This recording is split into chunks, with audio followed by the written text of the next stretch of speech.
Hi,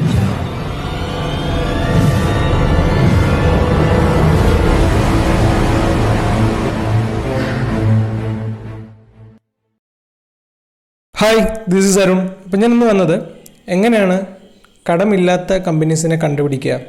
അപ്പം നമ്മൾ through out വീഡിയോസിൽ എപ്പോഴും പറയുന്നുണ്ട് ഡെപ്റ്റ് ഇക്വിറ്റി റേഷ്യോ 1 താഴെ ഉള്ള കമ്പനീസാണ് പൊതുവെ ഗുഡ് എന്നുള്ള രീതിയിൽ പറയാറുണ്ടായിരുന്നു. അപ്പോൾ എങ്ങനെയാണ് ഇന്ത്യൻ ഷെയർ മാർക്കറ്റിൽ ലിസ്റ്റ് ചെയ്തിട്ടുള്ള കമ്പനീസിന് ഏതൊക്കെ കമ്പനീസിനാണ് ഡെപ്റ്റ് ഫ്രീ ആയിട്ടുള്ളത് എന്നുള്ളതാണ് ഇന്ന് ഈ വീഡിയോയിൽ നമ്മൾ നോക്കാൻ പോകുന്നത്. എന്തുകൊണ്ടാണ് ഈ ടോപ്പിക് എടുത്തതെന്ന് വെച്ച് കഴിഞ്ഞാൽ കടമില്ലാത്ത കമ്പനിയിൽ ഇൻവെസ്റ്റ് ചെയ്യുന്നുണ്ട് 2 അഡ്വാൻറ്റേജ് ഉണ്ട്. കാരണം പ്രോഫിറ്റ് ജനറേറ്റ് ചെയ്യുന്ന സമയത്ത് കടമായിട്ടൊന്നും അടയ്ക്കേണ്ട, പിന്നെ ആ കടം അടയ്ക്കേണ്ടാത്ത സ്ഥിതിക്ക് നമുക്കത് ഡിവിഡൻ്റായിട്ട് കമ്പനീസ് തരാനൊരു ചാൻസ് ഉണ്ട്. രണ്ടാമത്തെ കേസ്, കമ്പനി ഗ്രോ ചെയ്യും. എങ്ങനെയെന്ന് വെച്ച് കഴിഞ്ഞാൽ അവർക്ക് കടമില്ലാത്തതുകൊണ്ട് ബിസിനസ് എക്സ്പാൻഡ് ചെയ്യാൻ അവർക്ക് ഈസി ആയിട്ട് പറ്റും. ആ പ്രോഫിറ്റ് ജനറേഷൻ അവർക്ക് ബിസിനസ് എക്സ്പാൻഷനായിട്ട് ഉപയോഗിക്കാൻ പറ്റും. നമ്മൾ എടുക്കുന്നത് സ്ക്രീനർ എന്നൊരു വെബ്സൈറ്റാണ്. സ്ക്രീനറിൽ വളരെ ഈസിയാണ് അതിൻ്റെ ലോഗിൻ. ജസ്റ്റ് ഗൂഗിൾ ജിമെയിൽ വെച്ചിട്ടാണ് നമ്മൾ ലോഗിൻ ചെയ്തിട്ടുള്ളത്. ഞാനിപ്പോൾ ഓൾറെഡി സൈൻഡ് ആണ്. അപ്പോൾ ഇതിൽ സ്ക്രീൻസ് എന്ന് പറഞ്ഞ സെക്ഷൻ ഉണ്ട്, ആ ഫീഡിൻ്റെ റൈറ്റ് സൈഡിലുള്ള. അപ്പോൾ ആ ജസ്റ്റ് ആ സ്ക്രീനിലൊന്ന് ക്ലിക്ക് ചെയ്യുക. ക്ലിക്ക് ചെയ്യുമ്പോൾ നമുക്ക് സ്ക്രീൻസ് എന്നൊരു ഓപ്ഷൻ വരും. അതിൽ ക്രിയേറ്റ് ന്യൂ സ്ക്രീൻ എന്നുള്ളത് കൊടുക്കുക. ഒരുപാട് ക്വറീസ് റൈറ്റ് സൈഡിലുണ്ട്, കസ്റ്റമർ ക്വറീസ്. ഇവിടെ നമ്മൾ ചെയ്യുന്നത് ഡെപ്റ്റ് ഇക്വിറ്റി റേഷ്യോ. അപ്പോൾ ഡെപ്റ്റ് ടു ഇക്വിറ്റി റേഷ്യോ =0 എന്ന് പറഞ്ഞിട്ടൊരു ക്വറി റൺ ചെയ്യുകയാണെങ്കിൽ ഇന്ത്യൻ ഷെയർ മാർക്കറ്റിൽ ലിസ്റ്റ് ചെയ്തിട്ടുള്ള കമ്പനീസിൽ ഡെപ്റ്റ് ഫ്രീ ആയിട്ടുള്ള കമ്പനീസിൻ്റെ ഒരു ലിസ്റ്റ് നമുക്ക് കിട്ടും. അപ്പോൾ അത് നോക്കുകയാണെങ്കിൽ ഒരുപാടുണ്ട്. ഇതിപ്പോൾ ഒരു പേജിൽ 25 എണ്ണമാണ് നമുക്ക് കാണാൻ പറ്റുന്ന ആദ്യത്തെ ഒരു പേജിൽ. ഇപ്പോൾ നമുക്ക് അത് കാണാൻ പറ്റും റൈറ്റ് സൈഡ് ഫുള്ള് 0 എന്നുള്ള രീതിയിൽ. അങ്ങനെ അറൗണ്ട് ഒരു എത്ര പേജാണ്, 26 പേജ് ഉണ്ട്. അതായത് അറൗണ്ട് ഒരു 630 കമ്പനീസ് ഉണ്ട്. അപ്പോൾ എഗെയിൻ ഇത്രയും കമ്പനീസിൽ നമ്മൾ വീണ്ടും ഇൻവെസ്റ്റ്മെൻറ്റ് പർപ്പസിന് എല്ലാ കമ്പനീസിൻ്റെയും വീണ്ടും ഫണ്ടമെൻ്റൽസ് പഠിക്കുക എന്നൊക്കെ നോക്കുകയാണെങ്കിൽ വളരെ ടഫായിട്ടുള്ളൊരു കാര്യമാണ്. അപ്പോൾ ഇതിൽ നിന്ന് വീണ്ടും നമുക്ക് അനുയോജ്യമായ രീതിയിൽ ഫിൽറ്റേഴ്സ് ഉപയോഗിച്ചിട്ട് ഫിൽറ്റർ ചെയ്യാൻ പറ്റും.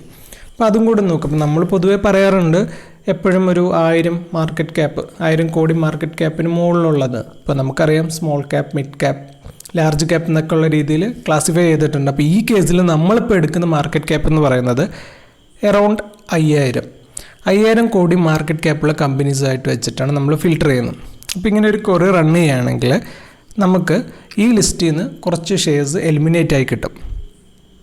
അങ്ങനെ നമുക്കിപ്പോൾ 39 ഷെയർസിൻ്റെ ഒരു ലിസ്റ്റ് കിട്ടിയിട്ടുണ്ട്. അപ്പോൾ 130-39 ആകുമ്പോൾ കുറച്ചും കൂടെ കാര്യങ്ങൾ എളുപ്പമായി. നമുക്ക് വേണ്ട സ്റ്റോക്കിന് ഇൻവെസ്റ്റ്മെൻറ്റ് എന്നുള്ള രീതിയിൽ കണ്ടുപിടിക്കാൻ കുറച്ചും കൂടെ എളുപ്പമായി. അപ്പോൾ നമുക്ക് നോക്കുകയാണെങ്കിൽ സൺ ടി വി ഉണ്ട്, വേൾപൂൾ ഉണ്ട്, നമ്മൾ കേട്ടുപരിച്ചുള്ള സ്റ്റോക്സാണ്. അപ്പോൾ ഇതൊന്നും ഇനി ഷോർട്ട് ചെയ്യുകയാണെങ്കിൽ നമുക്കെല്ലാവരും യൂസ് ചെയ്യുന്നൊരു ഇതാണ് പ്രൈസ് ടു PE റേഷ്യോ. അപ്പോൾ എപ്പോഴും PE റേഷ്യോ ഒരു 15 താഴെയുള്ളൊരു കുറയാണ് അവിടെ ഉണ്ടായിരുന്നത്. അപ്പോൾ അത് തന്നെയാണ് ഞാനിവിടെ ടൈപ്പ് ചെയ്യുന്നത്. അപ്പോൾ നമ്മളെപ്പോഴും ഈ ആൻഡൊക്കെ ഇട്ട് കൊടുക്കണം, എന്നാലേ ഇത് കിട്ടുള്ളൂ. അതും ഇതും എന്ന രീതിയിലാണ് ഈ ആൻഡിൻ്റെ ഒരു ഉപയോഗം എന്ന് പറയുന്നത്. അപ്പോൾ പ്രൈസ് ടു ഏർണിംഗ് റേഷ്യോ എന്ന് കൊടുത്തിട്ട് ഞാനിപ്പോൾ എറർ വന്നു. അതെന്തെന്ന് വെച്ച് കഴിഞ്ഞാൽ ഈ ലെസ് ദാൻ 15 എന്ന് കൊടുത്തിട്ടില്ല. അപ്പോൾ ഞാനത് ഒരു സ്പേസ് ഇട്ട് 15 എന്ന് കൊടുത്തു. അത് ഞാൻ ഈ ക്വറി റൺ ചെയ്തു. അപ്പോൾ എനിക്ക് 5 കമ്പനിയായിട്ട് ഇത് ചുരുങ്ങി കിട്ടി. അപ്പോൾ ഏതൊക്കെയാണ്? Sun T V, Bharat electronics, ITC, Bajaj holdings, New India assurance. ഈ ഒരു 5 കമ്പനീസാണ് കിട്ടിയത്. അത് മാർക്കറ്റ് ക്യാപ്പ് 1000 മുകളിലും PE റേഷ്യോ 15 താഴെയും, അതുപോലെ തന്നെ ഡെപ്റ്റ് ഫ്രീ ആയിട്ടുള്ള കമ്പനീസ്.